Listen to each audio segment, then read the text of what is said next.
Hallo und herzlich willkommen auf Veras Blockflötenkanal. Heute werden wir mal gemeinsam improvisieren auf unserer Blockflöte.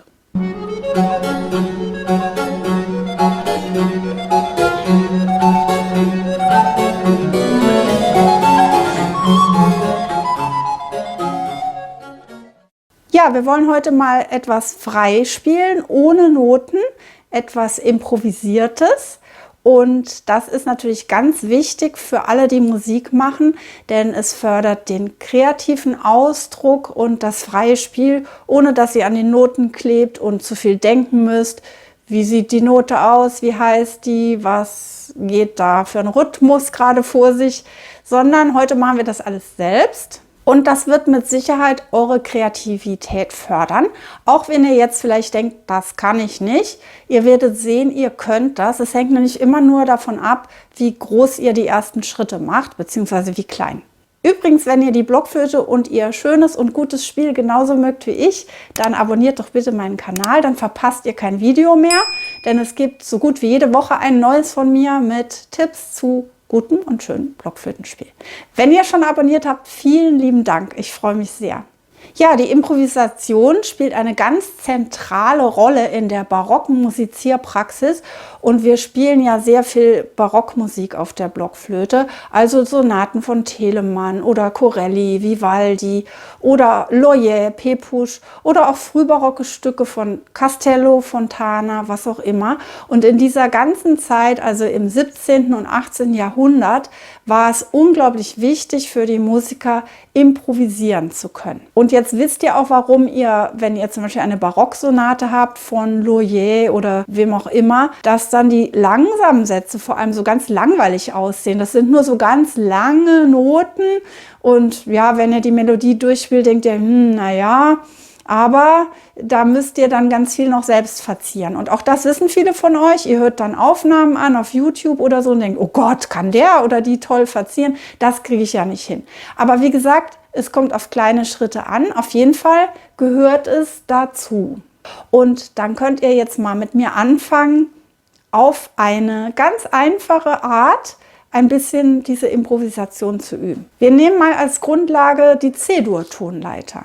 Und dann fangt ihr mal ganz einfach an, dass ihr vom C aus mal die ersten paar Töne der Tonleiter hochspielt, mal insgesamt 5 Töne.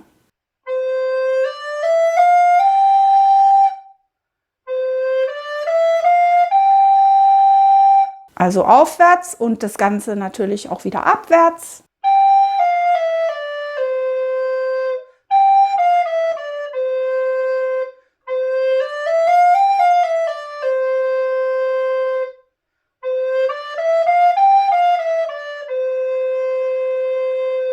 Dann könntet ihr mal ein paar Sprünge einbauen. Also spielt doch mal nur jeden zweiten Ton.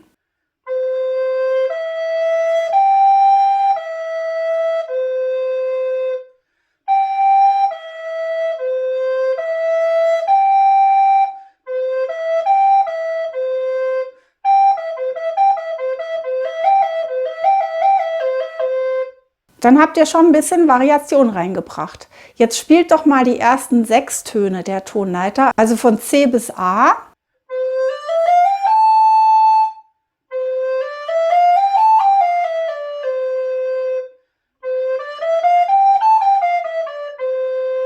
Und dann könnt ihr da auch jetzt mal Sprünge einbauen, vielleicht mal ein paar größere Sprünge.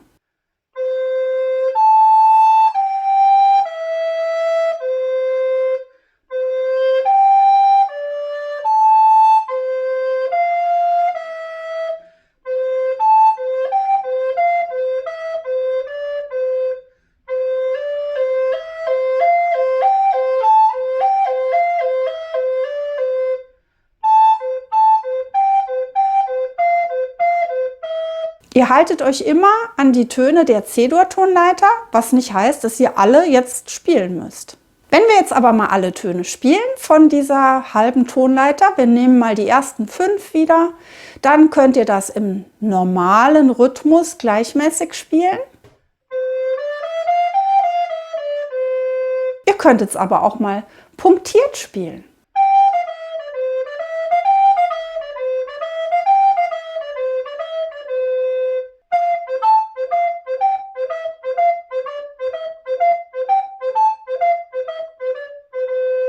Oder auf die französische Barockmusikart so ein bisschen Jazzy, also inégal nennt sich das Ganze. Das ist irgendwo zwischen punktiert und normal.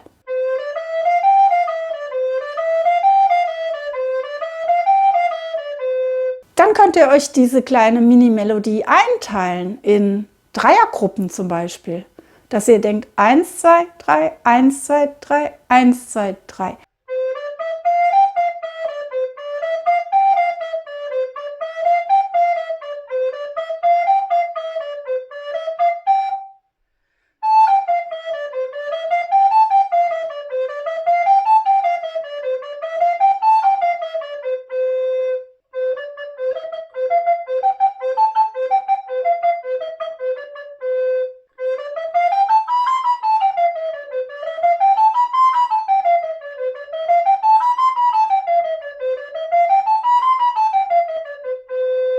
Dann hättet ihr sozusagen entweder einen Dreiachteltakt oder einen Sechsachteltakt gespielt oder Triolen, je nachdem. Und ihr hört ja schon, wenn ich das sage, dann klingt das schon so kompliziert. Wenn ihr jetzt ein Stück hättet im Sechsachteltakt oder eins mit Triolen, dann müsst ihr wieder denken, und wie mache ich das, ne? Und so macht ihr es einfach. Dann können wir mal was ganz anderes einbauen, was vielleicht so bei irischer Musik zum Beispiel zum Einsatz kommt, dass ihr mal kleine Vorschläge vor den Noten spielt. Das heißt, statt dass ihr die eigentliche Note direkt anspielt, macht ihr zwar den Zungenstoß, aber ihr spielt kurz vorher noch eine nächsthöhere Note.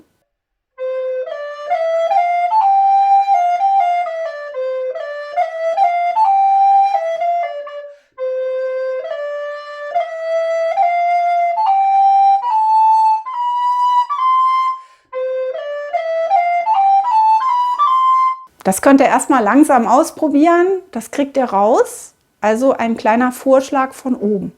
Was auch immer super klingt und viele von euch schon können, sind Triller, kurze oder lange Triller.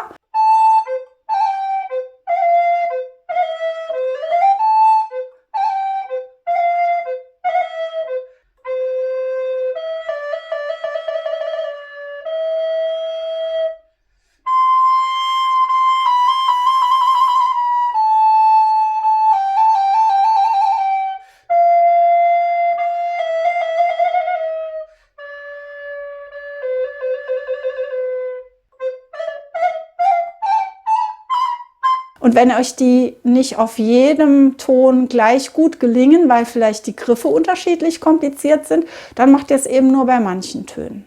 Innerhalb eines Trillers könnt ihr auch nochmal variieren. Lasst ihr den langsam anrollen oder spielt ihr den gleich in einem zackigen Tempo.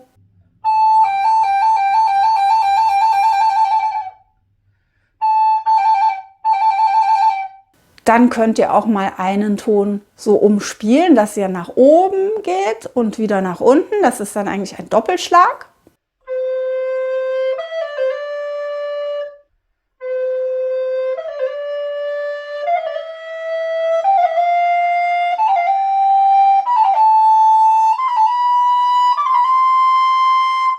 So, das waren jetzt alles mehr oder weniger technische Varianten, ja, also mehr Töne, weniger Töne, Triller, also Ornamente dazu. Was ihr aber auch, wo ihr auch variieren könnt und improvisieren, ist euer Ausdruck. Ihr könnt zum Beispiel von breitem Spiel zu kurzem Spiel gehen, so dass es erst getragen klingt und dann etwas spritziger.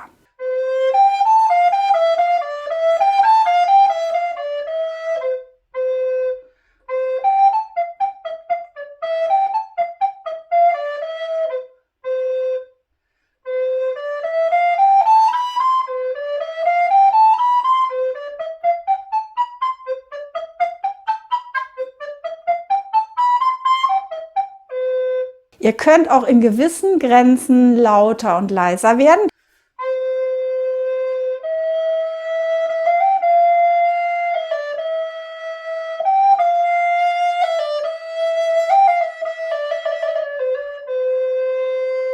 Das ist aber bei der Blockflöte, wie ich euch schon oft erzählt habe, mit Vorsicht zu genießen, weil wenn ich einfach krass leiser spiele oder krass lauter, wird es auch krass höher oder tiefer direkt. Also dann klingt es schief. Das wollen wir natürlich nicht. Deshalb versucht viel mit unterschiedlicher Artikulation zu machen. Kurze Töne, lange Töne. Ihr könnt auch etwas Spannendes reinbringen, indem ihr mal Pausen einbaut. Ihr seid ja am Improvisieren. Euer Stück muss ja keine feste Taktart haben. Und selbst wenn das so wäre, dann kann es ja auch in die Taktart reinpassen. Macht einfach Pausen. Macht das Ganze mal spannend.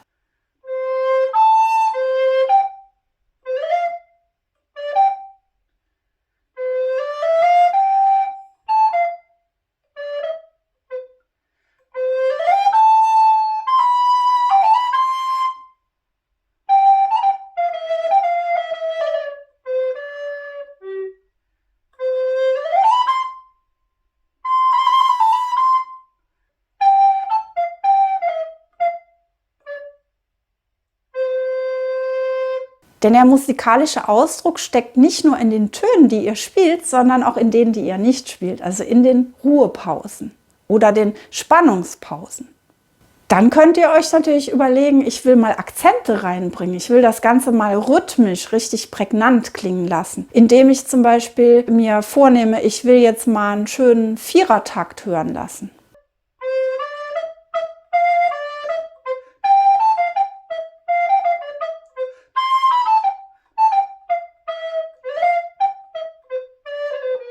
Oder etwas Menuettartiges. Ein Menuett hat ja immer dieses 1, 2, 3, 1, 2, 3, flatsch, tap, tap, flatsch, tap, tap.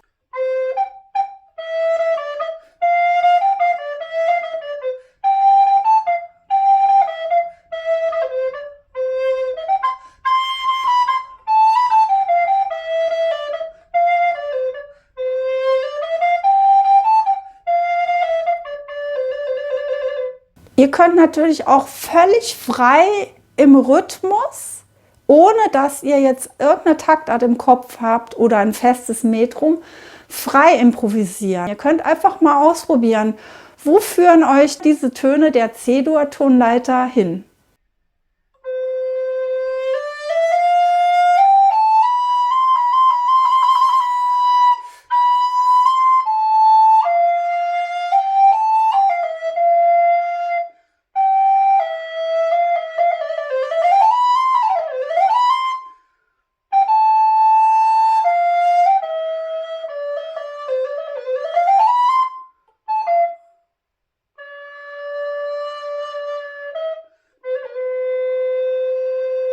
Und jetzt will ich euch noch hören lassen, dass auch die Komponisten der Barockzeit nur mit Wasser gekocht haben und zum Beispiel ausgehend von dem C und dem Grundgerüst der C-Dur-Tonleiter und der ganz direkt umliegenden Akkorde ein Stück gestrickt haben. Zum Beispiel Georg Philipp Telemann in seiner ersten Fantasie.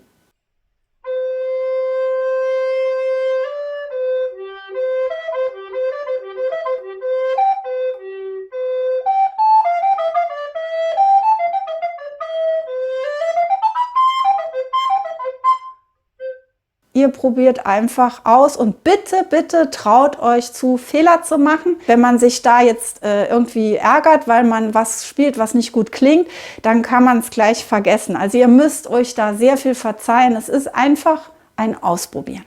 Viel Spaß dabei und natürlich vergesst nicht, mir einen Daumen hoch zu geben heute für das Video, wenn es euch gefallen hat, und seid nächstes Mal wieder dabei auf Veras Blockflöten-Kanal.